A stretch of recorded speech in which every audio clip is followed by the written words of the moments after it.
most people. Where tech really aligns with this, it's like, how can tech allow realtors to do more of that, right? How can we streamline things to where you're not taking time calling every client, texting every client about an event? You click a button, you have just the same amount of effectiveness, and they're associating these positive feelings with your brand, leveraging tech.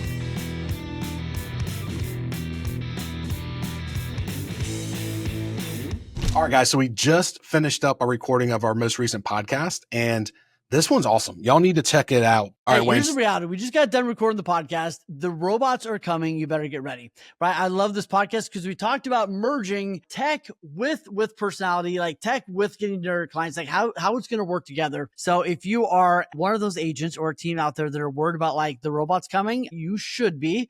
And we talk about what to do. So jump in. Hey, hold on. Before we get back to the episode, make sure you like and follow us on social media and subscribe to our YouTube channel. It means the world to us. And don't forget to turn on that little notification bell so that you get alert every single time we drop a new episode. If you want to really go hardcore, go binge some of our past episodes, and please leave a 5-star review. All right, back to the episode. All right, guys, welcome back to Real Estate Untucked podcast. Today, we've got Robert Arauco, who is the powerhouse leading the sales team at Homestack, which is a great company we're going to talk a lot about today, and a top strategist helping real estate pros grow through smart tech, strong branding, and mindset mastery. It's big topics. Robert's known for simplifying systems, creating standout strategies, and helping agents connect with tools that help them scale in a crowded market. Whether it's buying mobile apps, improving branding, or diving deep into pattern recognition or energy alignment. Whoa. Hopefully Wayne's got his crystals in there somewhere. Robert brings a unique, thoughtful, and tech-savvy perspective. God, I forgot to charge him again. You charge? I didn't know you do that. All right. Well, let's You have to charge your crystals. You have to charge your crystals, Brad. That's the part of the whole thing. Yeah. Like they plug in or or you put them in the sun? Direct sunlight. I haven't figured that part out yet. I just know it's important. So I just know that it's really important. So yeah. I don't really have any crystals. My mom did growing up though. They thought they were pretty cool. But I do a lot of meditation and like I'm turning into a hippie, Brad. I ground my feet in the grass and all that stuff now. Well, you're in California, so you don't have a lot of grass. So when you get there, you got to play with it. I get that.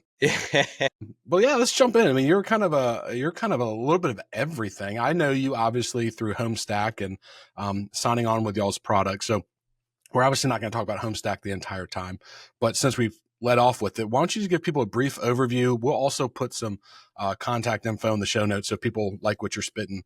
But we can get that out of the way, and then we can jump into the actual, fun stuff of real estate. Just kidding. But fun tell us about Homestack. For sure. Yeah, I mean, Homestack, it's been a journey, right? Started this 13, almost 14 years ago.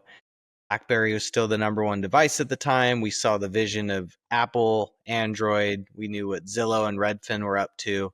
So we've been able to basically build a user experience for brands like The Art of Real Estate, individual agents, teams, to where they can own an app that's of extreme high quality, similar to the big portals, but they're fully localizing and personalizing the product with more than search. So obviously, search, huge component, connect to MLS, provide accurate data. You're not selling their data like these big portals, so it's a very private concierge experience. But, like your brokerage is done, filling it full of resources for the agents, one touch, filling it full of resources for the consumer. So if they need a vendor, if they need something specific, you have it and it's in their pocket. Yeah. So my take on it, we have it, and people, you can go download it if you want to. It's go to the App Store, Art of Real Estate. You can download it, just choose the general account. But I love it. The reason we even got to Robert and his company was because we were looking for an app for our clients to be able to use. It wasn't even the home search. We wanted to put like our listing presentation and our buyer products. So we didn't have as much printing going on, and they have a home search feature. I was like, oh, let's see how that goes. It's been a game changer because our agents are actually using that to put their clients on instead of the MLS. And so now it's one-to-one communication. We're not just sending them a bunch of listings and they don't respond. They don't look at it. They can look whenever they want. We get caught up with it. It's great with out-of-town buyers. Oh my gosh. We get them set up. They save their favorites. They fly in. We show them the 10 and we move on. But the other cool part is we have a lot of our guides, a lot of our how moving to Columbia, South Carolina, and all these things on there that give people information. So it's been awesome. And the biggest part is we do a lot of events, and you can push notify just like an Instagram push. It saves our agents so much time not having to text or call all their clients. And we're working into some marketing too. But one thing I was going to share with you, Robert, we're going deep into YouTube for our company again. Like we're pretty big into it anyways, but we've been thinking like, what's our call to action? What's our call to action? So we're going to try and push everybody to get the guide from our app. And so that way they can just go download the app. Oh, yeah. And then once they do that, we obviously get to capture them. But I can't say enough good things about this product. And so if you've got questions about it, it's not budget busting either. I mean, it's worth the weight in gold, but it's not budget busting. So we'll have Robert's contact down below so you can take a look and take a test drive. But more so, Yeah. Wayne, do you know what an app is? Does your Android have an app function? Dude, I'm test driving right now. I'm in flow right now. I'm on it. Yeah, we build for Android too, you know. That's a tricky one, but we get it done good. But yeah, let's talk about the tech sector. Like, how have you seen the real estate tech kind of evolve in your career, and where do you think it might be headed? What do you think's the next thing for real estate brokerages need to be aware of? Yeah, I mean, you know, no offense to realtors, this is just kind of how it is, but like real estate in general, to me, over the course of 13 years, kind of seems like it's always like a few years behind like other industries when it comes to tech. And, you know, not to blame you guys at all. Like this is a very relationship driven business, handshakes, face-to-face, networking.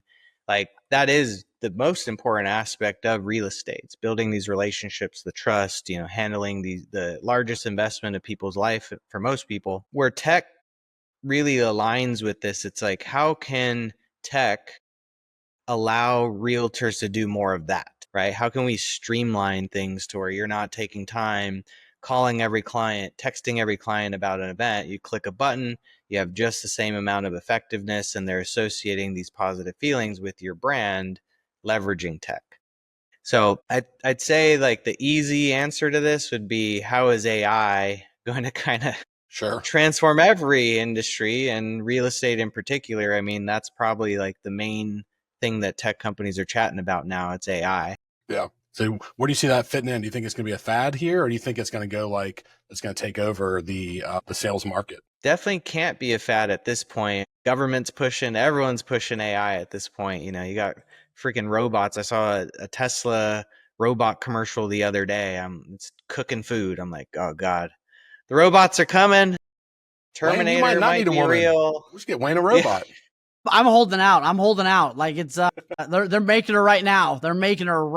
It's in the works. There we go. I mean, Elon said there's going to be more robots than humans by 2030. I'm like, what the heck? That does not sound. Anyways, it is what it is. If you robots are listening, I'm a good guy. But with the AI stuff, I mean, I don't know. I have a big bet on the hyper personalization of AI and how that can really impact things. And that's what Homestack's betting on. I know we're not talking too much about us, but we don't see it as a great tool at the current moment to like interact with the clients from a communicative standpoint. But if we can study what they're doing and figure out what their needs are, and then kind of feed them the things they like automatically, it makes you guys look good. So I think there's really no limit, but the best case scenario for realtors would be just automating the tedious tasks and marketing to clients based on, you know, personal preference to ultimately connect you to the client for the conversation. Yeah, that's what I'm excited about when it comes to AI, is the almost lead generation follow-up. Because I mean, anybody that runs a team or a company, that agents just, it's not their fault. They just don't follow up like they should, because they don't. So imagine if there's an AI product out there that's taking in the data from Homestack and Follow Up Boss and the other programs we use, and reaching out to them via text, email, push notification, and really honing that in. I think that's going to be a really good one. I've noticed in the recent past, well, right before this, I'm in the middle of doing a training program on our listing process for our newer agents. And I literally just took a contract, put in Perplexity, and said, give me 100 multiple choice questions from this contract, and make sure you tell me the right answers. And I'm going to use that to quiz these agents on just by reading the PDF. So my brain started going like, man, can we get them to start reading our contracts, pull out the information we need, and then stick it into certain programs, automate our flow? Because we like to send emails to clients about, here's your closing date, here's your attorney, here's this. I'm sure it's already out there. But the thing that's been interesting to me, and I got to figure this out, I'd love y'all's brain power on this. I help agents when they're doing comps, and the new ones, I'll help them do comps. Or if somebody's like, hey, give me a second opinion. We've had 3 sellers in the last little bit, and we're pretty large in number of volume for our size. And they're coming back with these numbers that they don't justify. So for instance, we had a house that if it was fixed up, it'd be $575 all day long, fixed up, 1,300 square feet. It's not at all. And so we're like, hey, you're probably gonna be about 330, right? 330, because it probably needs about 150, 200,000, and that should work itself out. Guy comes back at 450 hard. He's like, it's a 450 house. I know it's 450. I've been told it's 450. So I went into Perplexity and typed in the address, no pictures, and just said, here's a house, go research it. And it's a 5 out of 10 in quality. Came back right at 450. And I'm thinking, oh, I bet sellers are AIing us on our pricing. For sure. How do we acknowledge that? Like a Zillow, like a Zestimate, you go in like, yeah, your Zestimate's this, but we can tell you why that's not right. I don't know if I can tell them why AI is not right. I mean, except for the same things. They haven't seen it. They don't know what it smells like, stuff like that. How do we combat that? Yeah. I mean, yeah, 'cause especially the more dependent everyone gets on AI, right? It's like they're getting so many right answers. I mean, you could even think about some of the best manipulators in the world. Like they would feed you little seeds of truth, and then you'd believe everything they'd say from that point, and then they'd slip in the lie, right? So, AI needs to definitely advance there. Shit, I keep talking about Homestack, dude, but we're releasing our home ownership piece. I want you to talk about it. When we talked, you're like, I don't want to make it all about that, but no, I don't love want the product. I don't want to make it all, yeah. But we're building our home ownership feature now, and we are leveraging AI for certain portions of that. Yeah, no, that's great. Like, are you allowed to talk about what that feature looks like? 'Cause I'm actually just more curious than anything.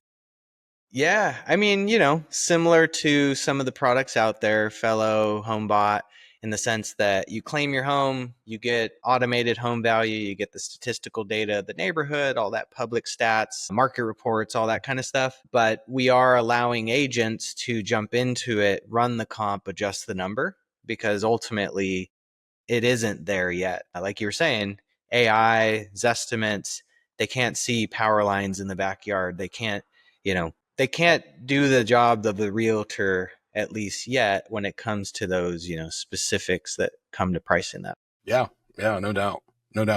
Wayne, what do you think about that AI? Combating it wise, pricing? I'd say, AI can't see your house, and this isn't the 2020 market anymore. No shit. You gotta charge what it's worth at this point, and maybe we can get a bidding war. We'll see. Yeah, no doubt. Wayne, what's your thing on AI and pricing? What do you think about that? I think that it goes back to those with high, I think right now, especially, it's getting people involved in the process. I think too many agents are walking in unconsciously combative. They're walking in and unconsciously what they're saying is, here's the price. You're an idiot if you don't take this. And they're not saying that way at all, but that's how they're coming across. And I think agents have got to go back to what we had to do multiple times over the last several decades. Walk in and go, hey, here's what the market seems to be telling us. So if blank and blank's happening, what's your take on that? Okay, if it's trending this way, where do you think that heads? Okay, if we have this number, add those up for me. Okay, like it's getting them involved in the like self-discovery process, so they have ownership of the pricing thing that we're coming up with. I think way too many are coming at it unconsciously combative because they're tired of getting beat up, right? Mm-hmm. But they're not doing a great job at enrolling the clients in the process, and they are unconscious somewhat of the emotional journey somebody has to go on, right? You walk in and they're at 450 and you got to get them to 375.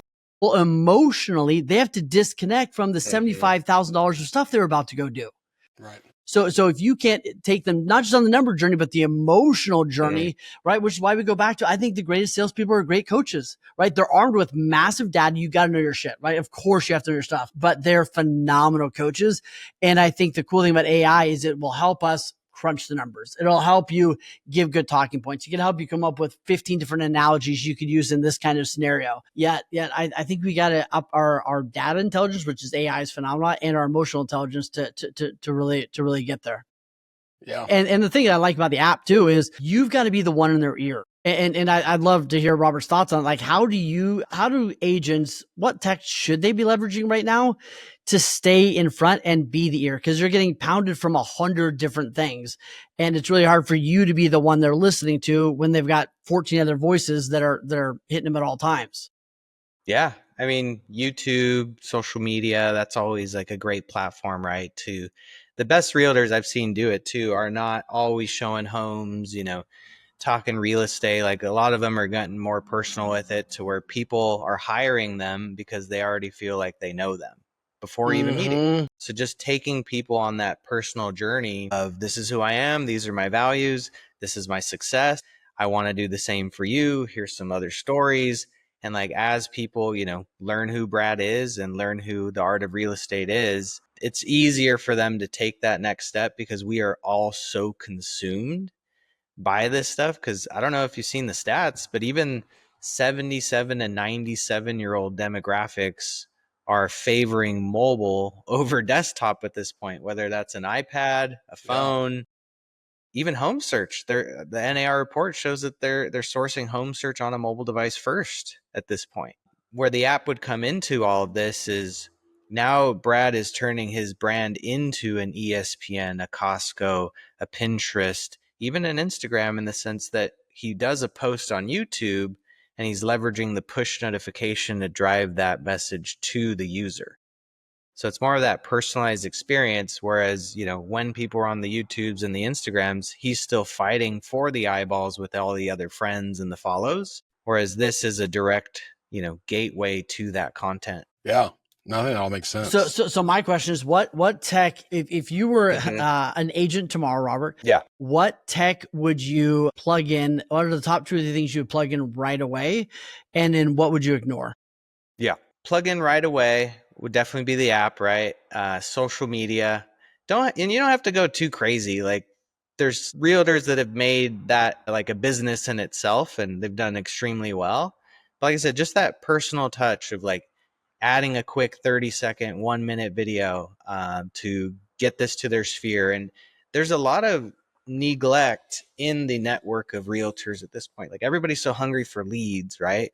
Pay for the leads, get the leads from all these sources. But if people really work their network and built these relationships and generated more referrals from these networks, their close ratio would be much higher and the job would be a lot more fun. Right. Finding tech tools that allow for the networking to happen at a higher rate. You got to have the great CRMs, the follow-up bosses of the world to manage these relationships, to remind, to engage. Obviously, couple mobile into that with push notifications and resources and social media, but nothing beats the in-person interaction as well. So just maybe not leveraging tech, but leveraging tech to find the types of networking events and the things that you would like to attend to make these networks happen. Yeah, I think it's interesting when you're talking about social media and stuff. I was actually, again, doing this training, going through NAR stats, which I love their home buyer seller profile. And it said less than 1% of buyers found their agent through social media without a connection. So I tell it to my agents all the time. It's like, hey, we're putting a post down. I'm like, what the hell are you going to do with it? Like you're 1,000 people that you know. But if you know that person from the grocery store, the Little League game or whatever, and now you're doing social media, you're re-engaging with them automatically. Whereas before you're just noise. Now they have a face with a name. They pay a little bit more attention, even though they're going to scroll past you, but they're going to see Brad and real estate and help remind them. So I think it's funny how many people, those are the ones that really have their shit together, that are literally making it a business of getting leads off of Instagram, which they can. The ones that are just doing it and thinking that they're actually marketing or advertising or lead genning, and you're really not. You're really not. So I got a question about like kind of maybe what y'all's thoughts are with the next frontier and like immersive property kind of marketing. So, I mean, obviously there's Matterport's been out there for a while. You can throw 3D goggles on, walk through the house. Drones are, been here, they're going to stay here. But like, I wonder what's next. I just brought my daughter to the office and she's got her Oculus, which is crazy. I don't know if y'all ever been in an Oculus before, but it fucks with you real bad. So like, what do we think's next when it comes to this crap? Is there any tools out there y'all are seeing that's the next frontier, or is it just kind of what we got? Yeah, Rob, when are we going to get that? When are we going to get, you come to the office, everybody gets a set of goggles and we go look at 30 houses? Like, why are we not there yet? I mean, our app does work on the Vision Pros, so you can literally swipe and do all that crap. Like, I think that's coming. Personally, I think the new Meta glasses are a hit because they're Ray-Bans, and it's like you can just have those on and use them, right? Compared to like walking around across the street with these giant RoboCop goggles. Those are great for virtual video games and stuff, in my opinion, or just sitting on your couch. But I think that is coming. But I think the holdback for most people is probably the aesthetics to it. So I think if they can really master the aesthetics, kind of like those Ray-Ban glasses, where you could go to a foreign country and someone could just start speaking to you in another language, and now you're like literally understanding everything that they're saying.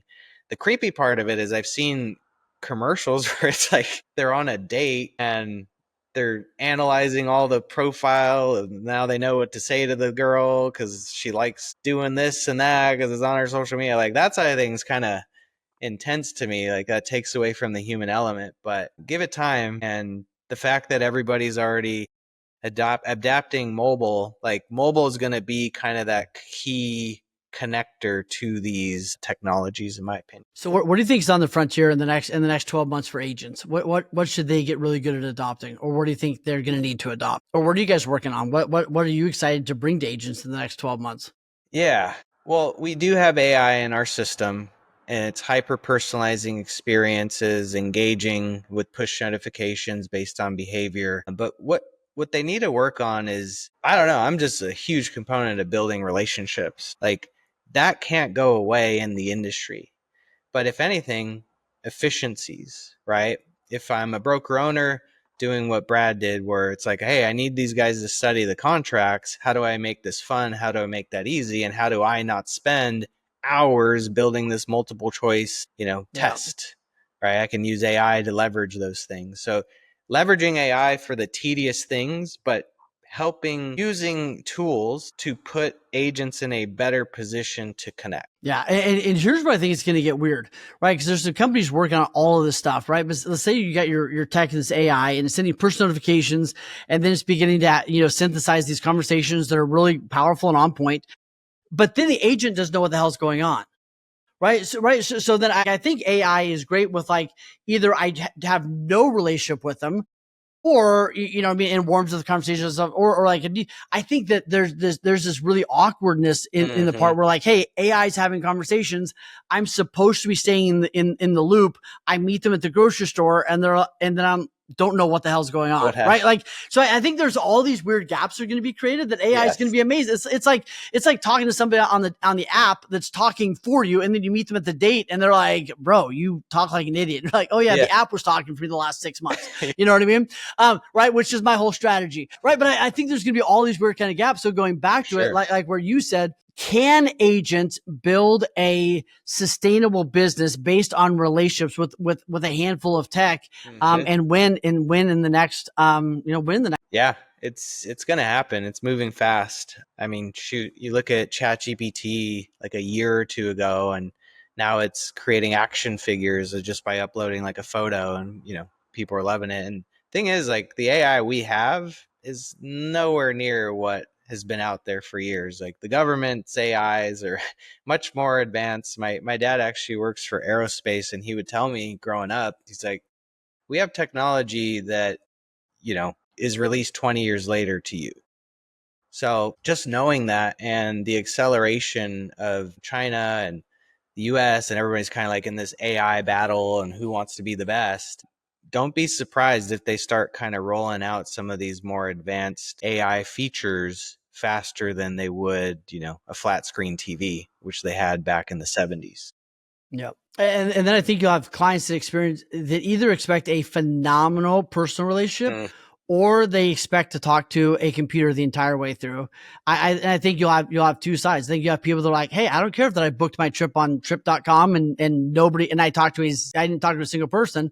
I think you'll have those people. Then you'll have the people that want the hyper personal, amazing, experience. And I think we're going to go extreme one way or the other is probably the way where it's going to be. All right. So break down brand building in a sense for you. What does brand building mean for you, and how would you help agents? Like, what are they resisting the most right now? I think everybody, when it comes to, let's say, get back to like social media, for example, like when you look at brands like the Tracy Tudors, the Shannon Gillettes, like these brands that have just like turned this into a complete business, I think when people see that, they get a little overwhelmed, or they're like, I'm just not good on camera, or I don't want to take all the time to do that. When the reality is they can keep it simple. Like I said, they don't have to do 5 videos a day.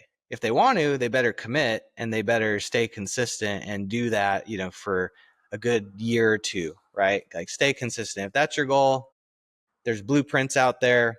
Shannon, all these people like sell packages now that can teach you how to do exactly what they do. But sometimes with even the bigger goals, just breaking it down to like, hey, I'm committing to one post a day. I'm going to leverage ChatGPT to come up with topics and I'm going to feed it like, hey, this is the kind of messaging I'm looking for.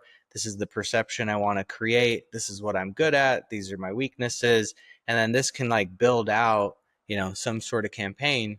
But like I said, even those quick 30-second to 1 minute posts go a long way if they're genuine. People like the genuine post. I was talking to Hillary Saunders, CEO of Side, the other day, and she's starting to continue to build her brand. And I was talking to her about, hey, I'm looking to build my brand a little, give me a couple tips. And she's like, well, you have two routes that I've seen be successful. One that's like super polished, where you're leveraging marketing companies and you're doing like all these cool effects with all your videos, which look really cool. But I think the authentic approach where it's like, hey, I just popped a pie in the oven, here's this and that, or, my daughters just went skiing the other day and I was so proud of this moment and this was a silly moment. Like, I think that these authentic posts, videos, get to know me type of content goes much further to connect with people and ultimately serves your business at a much higher level. And that's it's really easier to do. But it's also AI proof, right? So that's part of it is, and going back to what Wayne said earlier, it really stuck with me is I think it's interesting. I'm gonna have to work harder now so our clients know what we're doing with them and conversing with them is not AI.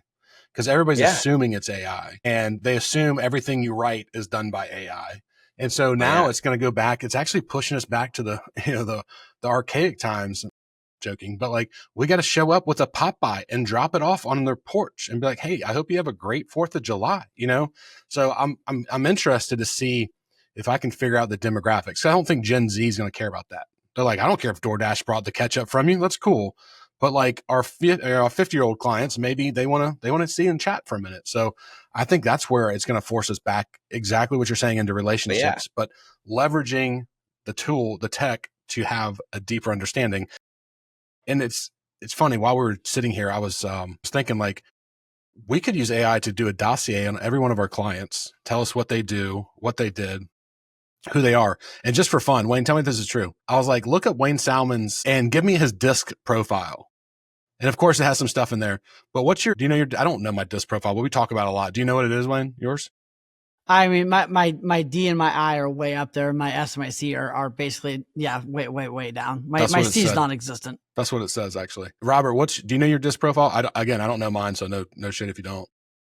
I actually don't know mine. Now I'm curious, though. Well, according to AI, you're a high I and a high D because Robert's career is defined by building relationship, inspiring teams. That gives you the I.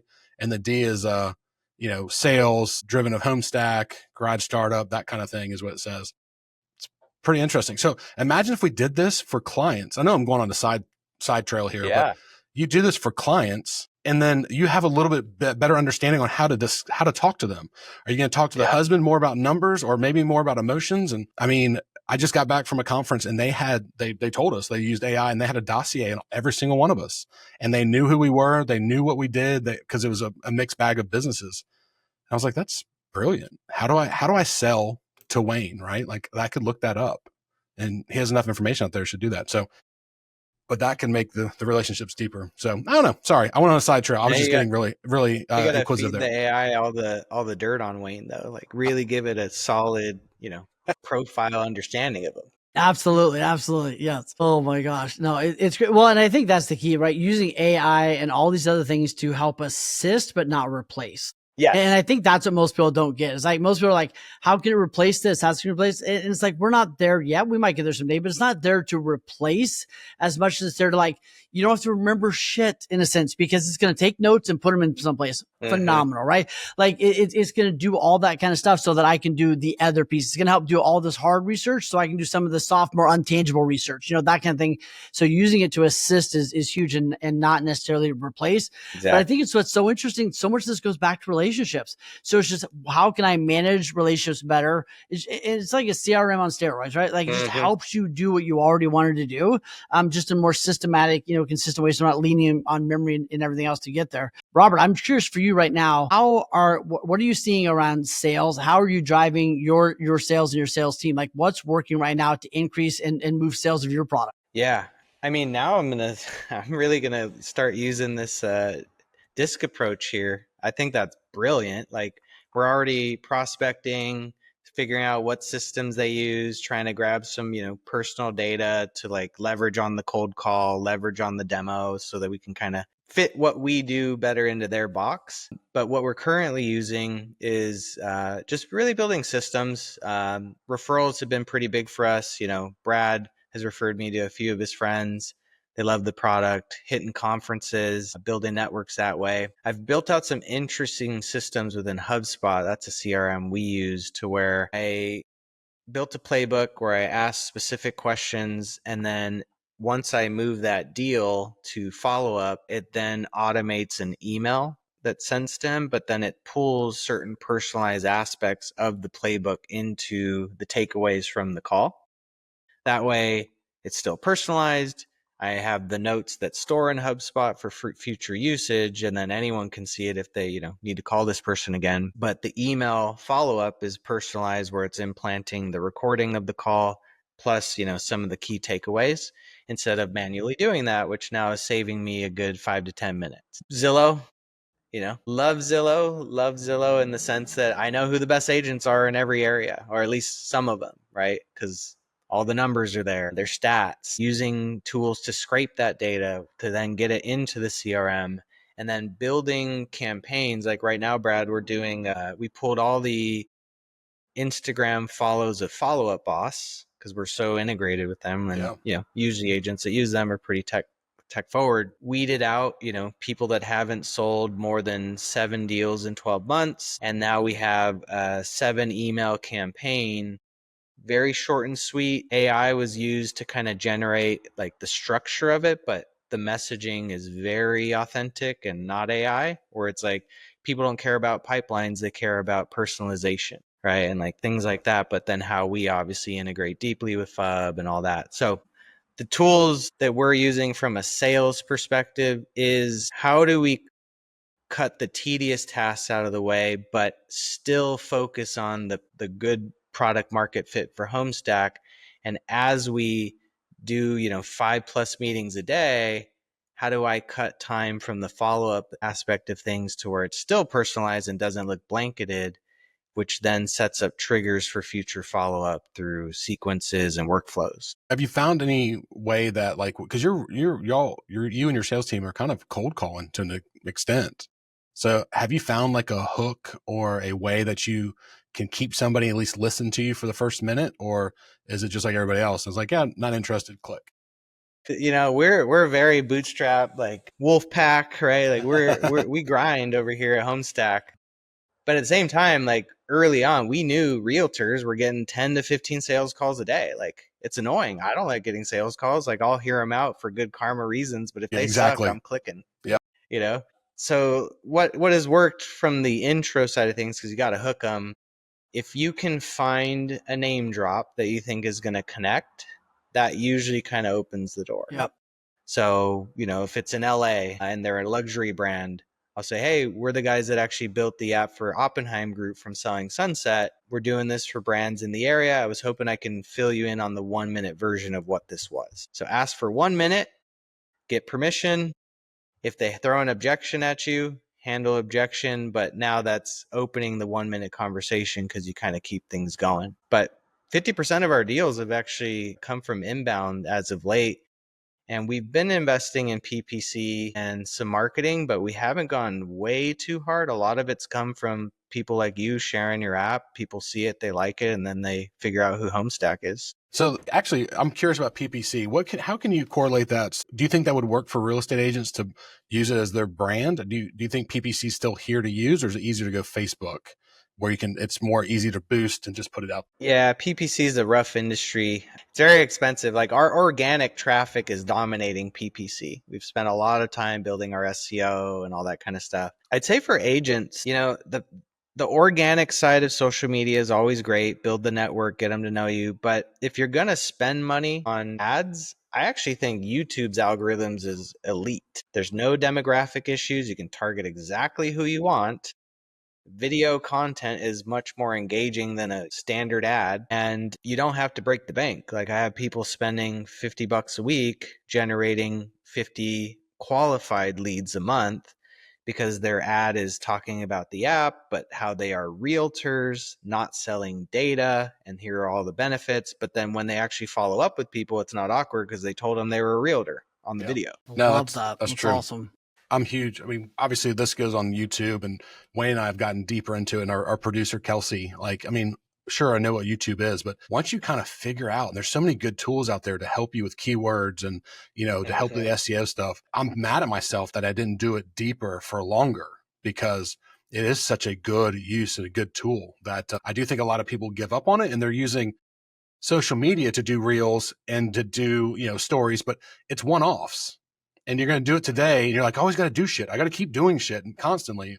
But if they actually just did a long form video and use a couple of tools like Opus Clips, that's going to go in with AI and cut it up and stick it out there for you, you're getting the benefit of the SEO from YouTube and Google to drive people to you, as long as you do it correctly. So I'm glad you said that, because I'm literally behind this wall building a video studio, because I already got all the damn gear. So we're going to start going in hardcore, even deeper on that stuff. And so I'm glad, I'm pumped, I'm excited. I'm actually going to build it this weekend, because it's a long weekend doing it.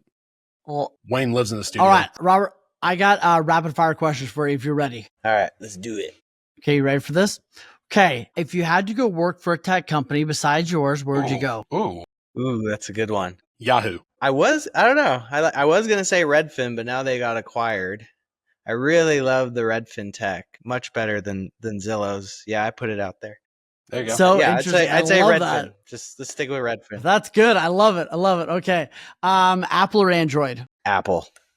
Amen. I do. All right. Do acknowledge though that Android usually releases. They don't need anything. They don't need any love. They're doing fine. All right. Your favorite daily ritual? Favorite daily ritual. Well, I have 4 kids, so my mornings are my time. Okay. Wake up 5:30, which is rough sometimes. Don't just get out of bed right away. Start the first 10 minutes, because my brain waves are in like the alpha state or delta, and I start not just visualizing the things that I want, but I like act as if it's already happened. So I'm like, all right, Homestack's a $50 million company, feels good, and things like that. Or, close 7 deals this week, feels good. So like that's what I first do, because I know how powerful the brain waves are right when you wake up. Then I get out of bed, do a couple things around the house for the family, jump into the gym, usually, not always, and then read and do some affirmation. So I get a good hour to hour and a half for myself. And then depending on the schedule, I'll either jump into a meeting or go help out the family. Love it. All right. App you can't live without besides yours? I mean, the most used app I use, guilty as charged, is Instagram. So I'd say Instagram currently is the app I cannot live with. What's your go-to client acquisition strategy for Instagram? That's a good question. I should do more of that, but I do have our Homestack account follow certain accounts. And isn't that weird though? Isn't it weird that hey, where I spend most of my time, I'm not nailing them. Anyway, that's my aha for myself, right? Nail it where you already are. I had a rep that was very good at finding the prospects and the mutual friends, and then getting those people on the books. Yeah, that's so good. All right, favorite motivational speaker or author? I have a few, but my absolute GOAT, which is probably a lot of people's, is Tony Robbins. I mean, he hooked me in early.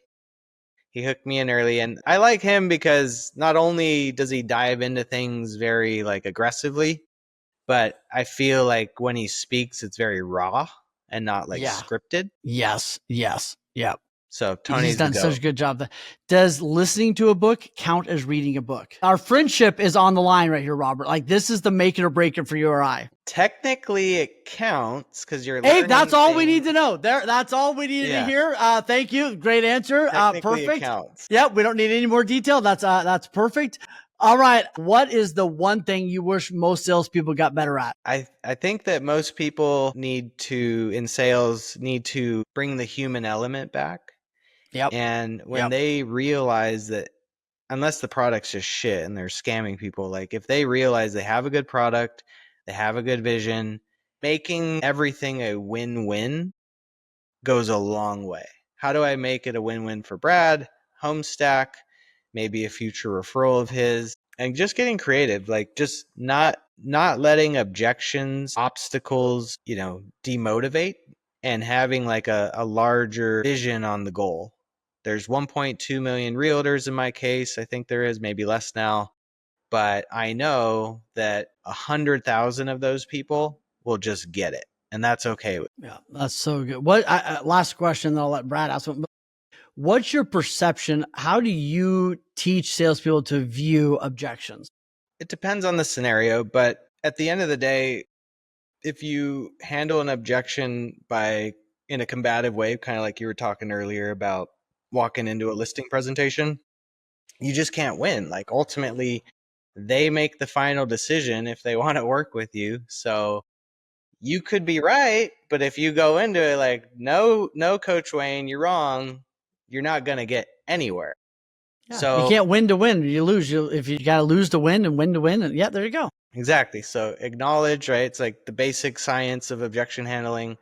Acknowledge so they feel like they're heard, and then offer your solution and make sure it's genuine. Dude, what I'm blown away by so many of our conversations, how many of these conversations come back to like, do the work, right? Like do the work, get good at your craft. Yet like the interpersonal emotional intelligence, it keeps coming back to the shit. Like every single time we have a conversation, right? Like, it doesn't matter what we're talking about. Like that's such a huge skill, right? And it's one of those things that my aha is we got to get better and better and better at teaching that to people. Cause most people aren't just learning it, right? Like whatever they learned at the schoolyard was where most people emotionally peaked, right? It was like sixth grade in the schoolyard was like, and they've been the same person for the last 45 years and it's not necessarily working. So, dude, tech is hurting that aspect of life.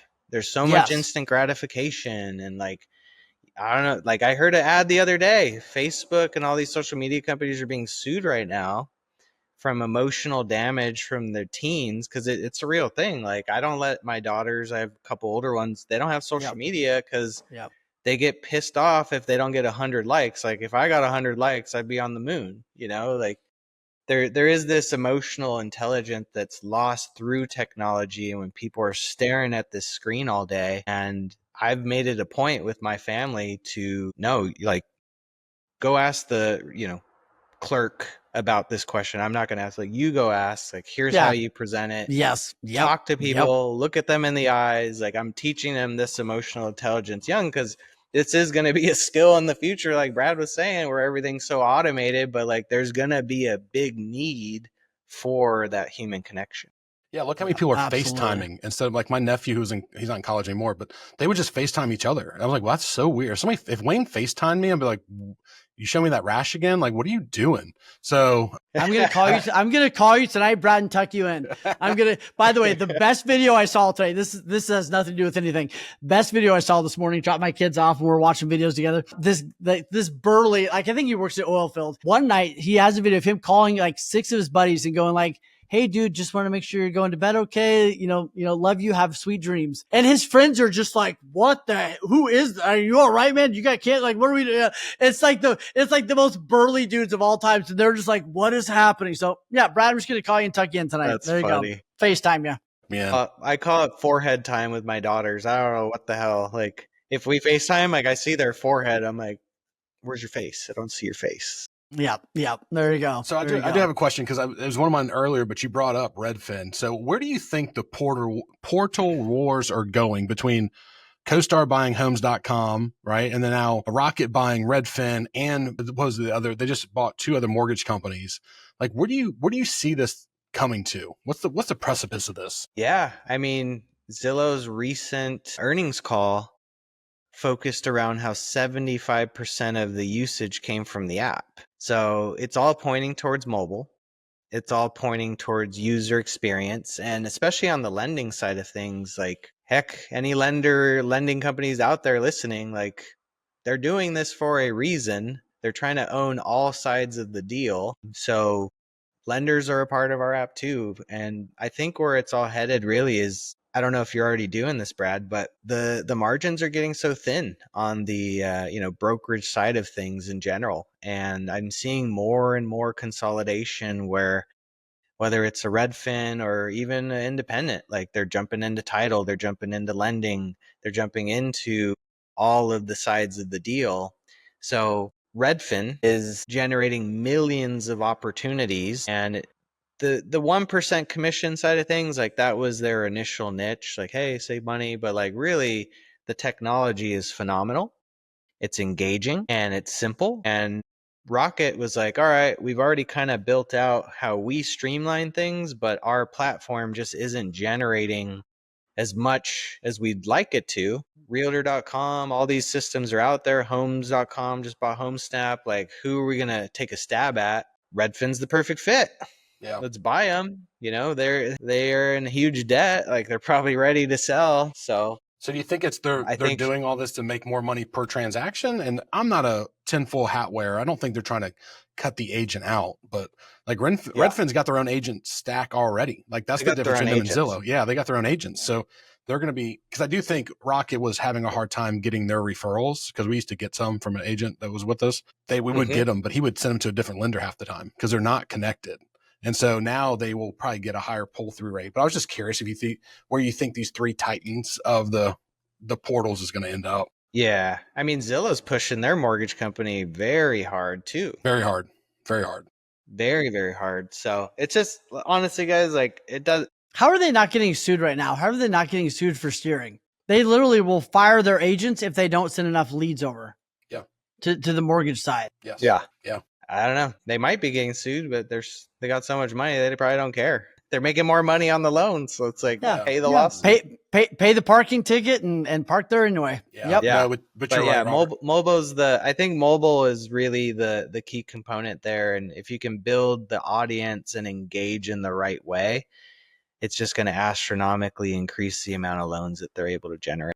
Well, I also think consumers, because we do have our own insurance company and mortgage company with us. And I think people want simplicity. They don't want to have to buy a house and go talk to 7 different trades.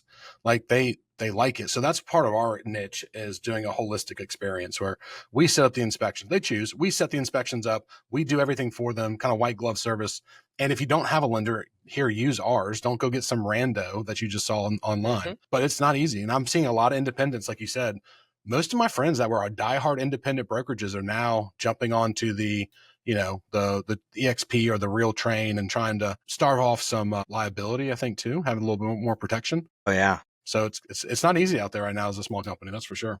Well, even Compass, they've kind of shifted their strategy. Like they used to just buy boutiques outright. And I just heard this the other day. What they're doing now is they're approaching boutiques and they're offering their technology for 10% of the GCI.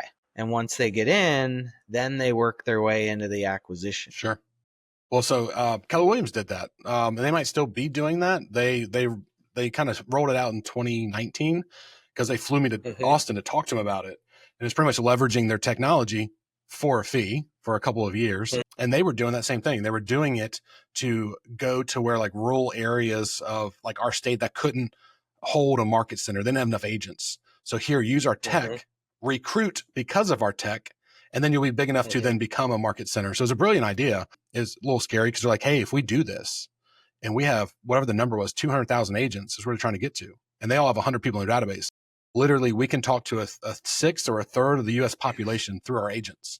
I was like, that seems a little creepy. I don't know why you're trying to talk to so many people, but no, I mean, I think it's smart. I think it's real smart. And I think it's going to see some more consolidation before this is all over, because it's, I mean, our margins have gotten better since the settlement went through, but we were also used to doing it that way. So a lot of people are not used to having to talk about their commission on a buyer side, but we've always had to do that in the South Carolina market. So it's been a little bit easier. Well, dude, we're almost right at an hour. So I appreciate your time. I appreciate everything that you're doing for the tech industry and the real estate industry. And I love your app. So that's no bullshit. So if people want to contact you, I'll have your the contact information you give us in the show notes so they can take a look or take a test drive. And yeah, I just appreciate you taking the time out of your day to share some thoughts with us and see where real estate and tech are going to lead us in the near future. And hopefully we can get Wayne a robot wife.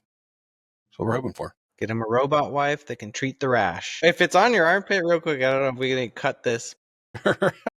We don't cut shit. We just say we say we do it. We don't do that. Yeah. I'm not a medical expert. If anyone sees this is just what I used at my house. My wife had really serious rashes on both of her armpits, and she was putting like tallow and like trying to do like the homeopathic route, which is what we try on most things. But I bought ivermectin horse paste. Bro, that stuff is amazing. That stuff kept my mom alive for 9 extra months. No joke. Yeah. That ivermectin stuff. Yeah. The version of that, like it was like the powder stuff that she took, like literally that it's insane. Okay. Yeah. They have a horse paste. So I'll send you the brand after this. I mean, I don't actually have a rash, just to be clear. Like cool. we're if fine. You did, though, I'm just playing. Like I don't need the internet blown up on my untreated. Like we're good. But if I do, you'll be my first call. I think I'm gonna make it. Horse paste on the armpits. I'm gonna send Brad some just for fun. I'll be like, and I'll put the instructions on the outside of the box. Like put on, yes, itching part of your, Yep. There we go. It'll be great. Anything that itches, even herpes. Anything that itches. Yeah, Brad, it'll fix that for you, Brad. Come on, look at that. Light of day. We cured COVID, cancer, and your herpes. I mean, we're just taking them down one at a time. There we go. That was epic. All right. Well, Robert, thanks again, man. Thanks for being on here. And if there's anything we can ever do for you, we'd love to be of assistance. So thanks, man.